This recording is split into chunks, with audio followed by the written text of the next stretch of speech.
સમાચારની શરૂઆત કરીએ તો જામનગર મનપાને બોમ્બથી ઉડાવવાની ધમકી મળી છે। ધમકીભર્યો મેલ મળતા દોડધામ મચી 1000થી વધુ લોકોને બહાર કાઢવામાં આવ્યા। મનપા સ્ટાફને તાત્કાલિક ખસેડવામાં આવ્યા। એલસીબી અને બોમ્બ સ્ક્વોડ ઘટના સ્થળે પહોંચ્યા। મનપા કચેરીમાં હવે તપાસની કાર્યવાહી શરૂ કરવામાં આવી। तो आज मुद्दे संवाददाता हिरेन गांधी फोनलाइन पर जोड़ाई गया है। जी हिरेन, जामनगरनी मनपा कचेरीने धमकी भर्यो मेल मळ्यो અને દોડધામ મચી, શું છે વધુ વિગત?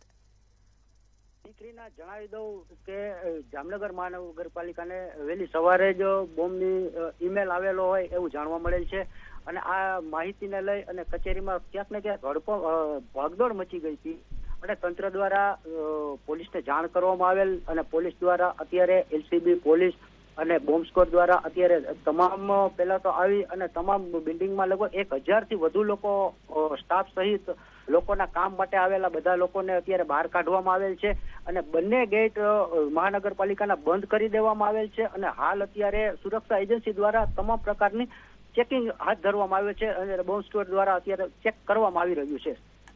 જી, આપનો આભાર।